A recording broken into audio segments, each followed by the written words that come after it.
Yeah, welcome to our latest episode of Mattie and Liamo. We're going to do the week in news, our take on the week in news. So, bringing home the bacon. Sir Francis Bacon painting sells for $142 million, the most expensive ever. What do you think about that, Liam? This is the first I've heard of it. Quick fire response. I'm dumbfounded. I don't know what to say about it. Sir Francis Bacon. Yes. It's a painting of him? Or a painting he painted? It's a painting he painted. Let's investigate. Yeah, check it out. Francis Bacon's triptych painting of his friend and fellow artist entitled Three Studies of Lucian Freud sold for $142.4 million at an auction in New York. So that's 3 separate paintings, isn't it? I think it's 3 paintings, but they're connected, so it counts as one painting. Because there's 3 frames. Yeah, my response to that would be, if you bought that, you're a dick for spending so much money on 3 paintings that look like they were painted by a 4-year-old with Down syndrome. Yeah, you're a proper fucking ass clown. That money should be going to, I don't know, tornado relief. It should be going to the situation in the Philippines, which is our next topic. Yes. Yes, I'm guiding this. You don't worry. Strap yourself in and I'll bring you there, baby. Give me a link. I want to see this painting. I want to see how bad it is. Link inbound. Do you know you can use effects on these things? Really? What you got? It's like you're having some sort of wonderful dream, Matthew. Okay, there's the link. Nice. Boom. 142 million. So this guy, this Francis Drake, I mean, okay, you said it's 1 painting, technically. That's 3 paintings. He sold 3 paintings for 142 million. So you should divide 142 by 3, which I'm not going to do. I'm not a scientist. Nope. But you know what I'd do if I was a multi-millionaire? I'd buy those 3 paintings, and then I'd paint over them. I'd just use them as blank canvases. There will be an Indiegogo page set up after this video is made for the funding to begin for that project. Get involved. So, the situation in the Philippines, how do you feel about that? Angry. At God. Yeah. I don't know what he's up to. What's his game? Shocking stuff altogether. We got the tail end of the typhoon, and I mean, the wind here was very strong, and we just get the tail end of it, so I can only imagine the situation over there. But I suppose the only thing we could say is the shit sandwich of a situation, and we just hope it gets sorted. Hold on a minute, I want to get rid of this soft focus thing I have going on here. Yeah, it's very whimsical. Oh, I go to click on it, it disappears, it moves. Ah, it's gone again! You bastard. Focus. Okay, open it up. Original. Boom. Ah, what the fuck? There we go. There we have it. Yeah, the Philippines. Not impressed. And tell me this. Did you know Ireland gave them like $1 million? Yeah, I heard that, yeah. Yeah, we sent it over yesterday. Ah, lovely stuff. There you go. Keep it. I like the fact that it follows your head. So, Philippines are... Yeah, we gave them €1 million. And I don't know what we expect them to buy with those €1 million. I think it's like you're pissing against the wind, sending over money like that. If anything, we should send over manpower. Do you know what I mean? Send over like volunteers and shit like that. And all of our, whatever we can spare, helicopters, boats, that kind of thing. Yeah, no, I completely agree. I look like a Burger King man. Holy shit. That's a pedophile. Oh. I've always wanted a beard. Awesome. I can't believe we decided to mess with this shit while we're talking about the fact that people died in the Philippines. Yeah, it's a fucking travesty. It really is. So, despite the whimsical nature of the last couple of seconds, we feel very sorry for the Philippines. Oh, God. So, okay, let's move on to something a little bit different because I feel quite bad laughing about this. I've completely lost all focus to what we were talking about. Listen, have you heard about this girl that was in Dublin for the past few weeks? This Australian girl. Yeah, what's the back of that? Okay. Here's how it all started. It started a couple of months ago. This girl turned up outside the GPO. Okay. Yeah. Wandering the streets, obviously out of her mind in some way. Traumatized, they said, okay? So they took her in, and apparently she couldn't communicate. Okay. The closest she came to communicate was drawings. She was drawing what looked like a sexual attack. Sexual attack? They thought this young girl had been raped, and she was so traumatized that this was the closest she could bring to actually communicating with other people. They estimated her age to be somewhere around 14, and they took a guess that she was trafficked over from Eastern Europe somewhere in the sex trade. Now, a few weeks went by, and then the truth came out, and the picture came out. I'm just going to hold up that picture. I have seen that picture, yeah. It doesn't show up so good on the camera there, but she does not look 14. No. She could easily be 24. And in fact, I think it turned out later on that she was 27. She's an Australian con artist. Really? And she has something like 40 previous convictions. And she's basically just constantly doing this kind of thing, travelling all over the world and ripping people off. Now, I don't know what her full plan was in Ireland. I don't know how she was going to use this sex attack to kind of make money for herself. Because presumably she's realised how big this story was getting, and her face was in the papers, and surely she kind of realised that somebody other hundreds of people that she ripped off back home or elsewhere in the world would recognise her and say, oh, hold on a minute. No, she's not a 14-year-old Eastern European sex slave. She's a tramp from Australia who goes around ripping people off. Anyway, in the end, it cost us €400,000 in basically Gardaí, time and expenses and what have you. And they just put her on the plane back to Australia. No charges. How did it cost that much money, though? Oh, I suppose the manpower should have... The manpower and the investigation. I mean, it was going on for weeks. This was a huge investigation. And she's just a fucking time waster. Yeah. You know what to do to people like that, don't you? I think she should be locked up and her growler should be cut off. Jesus. That's a very invasive procedure. It is, but sometimes necessary. So that's very Irish-centric news. I'm going to hit you with some Hong Kong-centric news. There was a woman traveling from, I believe she was traveling from China back to Hong Kong. Hong Kong citizen. Basically, she walked up and just started attacking customs officers. Started hitting them, kicking them, scratching them, tried to bite one of them. And she kicked one square in the balls. Oh. Now, it's very funny watching the video because there's the moment where he drops. And that moment where he drops is that moment where you know exactly, like, you can tell, you feel his pain. You're like, oh, fuck, yeah, no, I would drop too. So, the reason she was doing that, okay, which I was amazed, the reason she was doing that was because she was helping people to smuggle in 40,000 SD cards. SD cards? Yes. Wow. Not drugs, not pornography, not alcohol, not cigarettes. Typical Asians, SD cards. SD cards? What the fuck?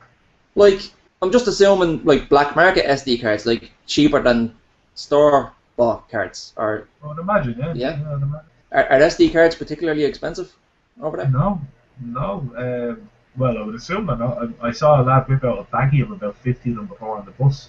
I wouldn't imagine they're expensive at all. I bought SD cards here, and they were, reasonably priced. You know what I mean? So they're a weird bunch, the Chinese. They really are. My missus watches this Australian, I don't know what it's called. It's set in an Australian airport. It's a documentary. It's a real life thing. It's all about customs, border patrol or something like that. Nothing to declare. Nothing to declare, yeah. And beautiful job. More than half of the stuff that happens there is it's Chinese guys and Vietnamese guys maybe. And like you say, over here it's exciting things like drugs and pornography and stuff like that. Yeah. But in Australia, you've just got these Chinese guys smuggling weird stuff that there's really no need to smuggle. Food. Like bags of rice, or I have no idea. No, they love their food. Also, did you see the video of the white supremacist who was on Trisha, which I did not know was still a show? I thought she was dead. So did I, but apparently she's alive and kicking. She's on TV in America. That's kind of surprising. Yeah. So she wasn't the best looking board in the world. No. In America they're fairly picky about that kind of thing. White supremacists. Now, she had a black woman on as well, but she wasn't like a regular black person. All right, most black people are just black, and that's it. You know what I mean? But yeah, so she's not one of these normal black people. She wears the African dress and all that stuff. And I'm so proud of my heritage. I have to wear the African dress all the time. She makes a point of broadcasting her blackness as if it already wasn't broadcasted enough by the fact that she is black. Yeah, You know what I mean? she's a flaming Afro-American. I mean, be proud of your culture, but it's not something I think you should make a point of. When she was going on the show, did she have to wear that? Could she not have just wore like a pair of trousers and a shirt or something? Like, was it necessary? That's my point. So she had this blacker than black woman on and this white supremacist guy. Turns out the white supremacist guy isn't 100% white. Wow. 14% sub-Saharan African. Okay, well, I was going to guess Hispanic or something. No, African. He's 14% black. Incredible. Yes, his reaction is brilliant. He's just like, they're just numbers. Is there anything else going on in Ireland I should know about? Not that I care. Katie French is getting brought up again. Remember who? Fuck that bitch. Skank. Yeah, what's the big deal about this? She took drugs and died. It's her own fault. Yeah. She's Ireland's Rose. Really? Yeah. Oh, here you go, Miley Cyrus. Ugh. Yeah, she sparked up a joint on stage. People were shocked. I think anybody shocked by that should be shot. Yeah. Am I right in saying it was Amsterdam? Yeah, it was Amsterdam. I mean, come on, give me a fucking break here. If you're surprised that Miley Cyrus was taking some sort of drug, you're no friend of mine. It's not a big deal for a couple of reasons. Alright, she's over the age of 18, she can do whatever the fuck she wants. Number two, she's a famous person who's being told all the time that everything she does is perfect. So she just thinks she can do these things and get away with them, right? Number three, alright, she was in Amsterdam. Yep. If you don't get high in Amsterdam, what's the point in even going? So people are saying, like, why isn't she in more trouble? It's legal in Amsterdam. Yeah, yeah. I mean, I seen the clip, and how she did it was very hammy. She tried to make it look as natural as possible, as if, Yes. I'm gonna go up on stage, and I think she was accepting an award or something. Yeah. Would have been just giving a speech. Doesn't matter. She got up on stage anyway, and then proceeded to dive into her handbag and take a joint and light her out, and spark up, and it was just the least natural thing I've ever seen. It was so forced. Yeah. But that aside, like you said, she's 18. She can do whatever she wants, and it doesn't matter that she was some sort of sweetheart, 5 years ago, that she was a bleeding Disney kid. These parents who are complaining about her being a role model from years ago, and now she's doing this, get over it. Just because somebody was a hero to your kid a few years ago doesn't mean you own them. Doesn't mean they have to be a saint for the rest of their lives. She can go ahead and do what she wants. She can kill herself or heroin for all I care. Yeah. And that's her business. But the thing that annoys me most about it all is it's all so clearly orchestrated. Yes. It's like Britney going off the rails, or more recently Justin Bieber. Yeah, what's the crack with that, man? For a couple of months there, at one point he looked like he was going absolutely batshit insane. But it was all orchestrated. It was all. You can guarantee his PR guys set him up. Yeah. And he went along with it. It's not like he was forced into it. They just said, no, you're not trending as often as you should be on Twitter. You need to get out there, spit on some fans. I think I'm more just annoyed at the fact that this is even fucking news, to be honest. You know what I mean? Like, Miley Cyrus, what is she contributing to the world except making the whole fucking world slightly dumber just by existing? That's cool. Look at that. That's a good trick. See, mine follows me because I'm angelic and whatnot. When I think about Miley Cyrus and the attention she's getting, I think back to shit like the Philippines. Yeah. Stuff like the fact that, the world is basically being fucking destroyed every single day. Yeah, and nobody cares. Nobody gives a shit. Like Palestine, Yeah. That's happening. AIDS in Africa. That's still going on. Child soldiers. And my old reliable, I'm fucking obsessed with North Korea. Yeah. I'm just glad it wasn't going to be about the Jews again. No, I'm never going. They see things. They see things. No, I'm freakishly obsessed with North Korea. Put the old devil horns on for this one because it's going to get deep. No, if we're getting deep, I may as well put this on. Sorry, I couldn't help but make the pun. So just I don't know what it is. I'm obsessed with the idea of the fact that there's this country in the world that lives like it's the 1950s. Do you know what? It's like we're living in a Bond movie. It really is. The fact that a country like that can exist.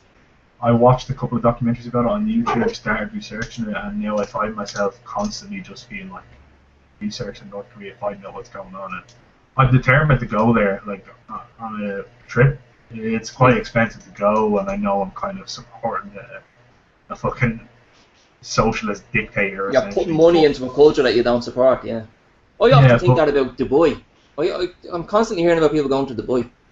You'll hear people in the post office or people, friends or the family and what have you. Oh, going to Dubai, it's fabulous, it's this and it's that and the other. I wouldn't go to Dubai if you paid me. Any reason? It's like they paint this picture. It's like Vegas, right? All this luxury and fabulous buildings and this and the other, but slave labor. Yeah. Like those buildings were built by actual slaves. I know. And there's so much poverty in that part of the world. You have this one little cluster of fucking fabulous, riches. Yeah. And also there's the stuff about public displays of affection being illegal and this that and the other. Yeah. That's bullshit. That's backward stuff. Yeah, you kind of have to expect that though from Muslims. Yeah. Not so, that's why I wouldn't go there.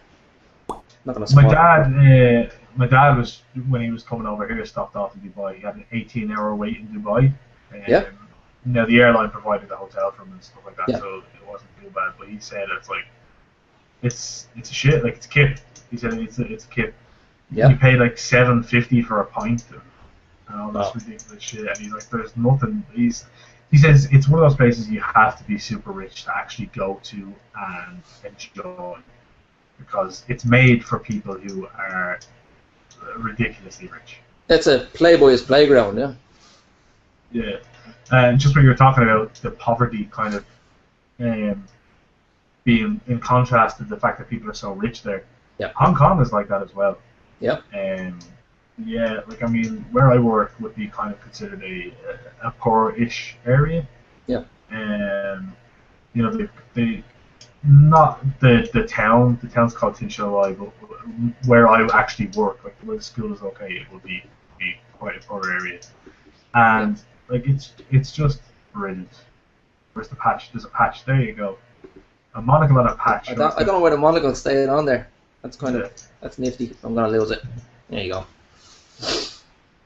So like I mean, you see like people who spend money on. I mean, I saw like perfume that was like a couple of €1,000. Yeah. Who's buying that? Like, does it smell any nicer than Lynx? Probably not. Probably not. No, that's that's sick. And you see like, that expensive. Yeah, like you see fucking skyscrapers that are these fabulous, like beautiful buildings that lots and lots of money is spent on, and people are spending money like left, right, and centre on shit they don't need. That is, I mean, buy a pair of shoes for €200. You could probably get a pair of shoes that are just as good for €20. But it's because of the brand that it's look. You'll see this fantastic looking building, and then next you'll just see a shack that someone lives in. You know what I mean? And that pisses me off a little bit. So I'm like, it's horrible. I often think if we ever won the lotto, if we ever won like the Euro Millions or something, and I had like a swimming money, I still wouldn't spend that kind of money on anything. I wouldn't be buying expensive art. I wouldn't be buying expensive clothes. I'd still shop in pennies if I was a millionaire. You know what I mean? And not only because I like the clothes, I happen to do like the actual clothes, but not only that, but because I don't want to support an industry that thinks it can charge like €1,200 for a pair of jeans just because the thread is kind of a nice gold design that was invented by Victoria Beckham or some bullshit like that. Yeah. I'm not going to put money into that. I also think if I won the Euro Millions, I'd keep working. That's mental. I wish people like you would stop doing the lotto. No, it's not that. It's like, I mean, I would spend the money. I'd buy like iPods and PS4s and a big house and shit like that. The shit that you would do if you had lots of money. But I mean, like, I'm gonna get bored eventually. No matter how much money you have, you're gonna run out of shit to do. You know, I mean, I'd take the holidays. I'd probably set up my own business first of all. You know what I mean? Yeah, that's something I could probably see myself doing. Yeah, when I say work, I don't mean like work where I'm working now. Stacking shelves or anything like that. No, sweeping floors. No, I would set up my own business to be the boss man, but I'd still I try and be involved in the day-to-day shit. You know what kind of business? I'd set up like a language school or something. Oh right, something boring. Yeah, something boring. I would set up a detective agency. Would you dress like that for the whole thing? Oh, yes, definitely. Somehow I don't think people are going to be very willing to go to a pirate. It would be aquatic kind of detecting that would be people would be coming to me for. So let's say they think somebody's been messing with their boat when it's been parked in the dock overnight. Yeah. I'd turn up in my little kind of schooner and I'd hang out all night watching their boat for them. And then I could see them the next day and say, here's the photographs I took. It was actually a raccoon that was sleeping in your boat. Yeah, but you'd be kind of you'd need someone on your left, sorry. Why? Match. If you need someone to do some diving, I know a guy. This video just went strange, didn't it? Yeah. It's just us two sitting here with Google effects chatting. Fuck Google. Yeah. Although they have provided us with quite a bit of entertainment in the last 40 minutes. Yeah. I suppose. Still fuck them though. Yeah. So yeah, I'm obsessed with North Korea. Is that not one of those places where you can like visit, but there's kind of a chance that you might not be able to come back? Did I hear that about that?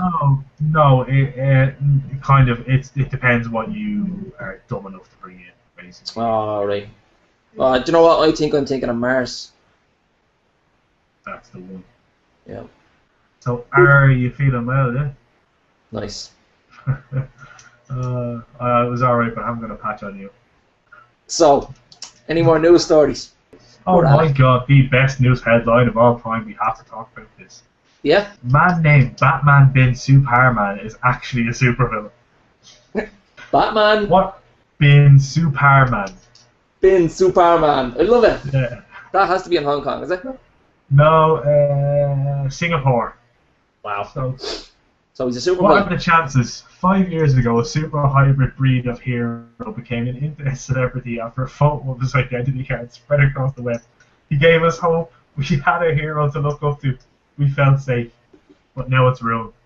The magnificently named Batman bin Superman has been jailed for stealing his brother's credit card and using heroin.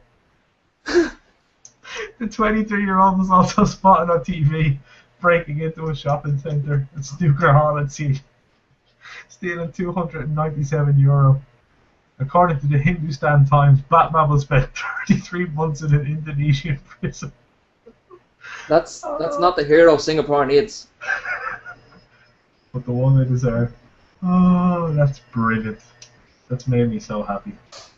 There's a lot of detail in these things, isn't there, when you get close? There really is, yeah. Look at the stitching on that hat. Fucking hell, that's brilliant. Wow. So yeah, I think maybe we should call it quits at this because it's just descended into mayhem. Yeah, so thanks for watching whatever the hell that was. Yeah. Hope you enjoyed it. The general sentiment is that we wish the Philippines the best of luck and hope everything works out for the best, and we hope Miley Cyrus dies really, really soon. Francis Bacon didn't deserve 142 million, and don't give blowjobs in fields. I couldn't agree more. Also, free Batman bin Superman. Free him.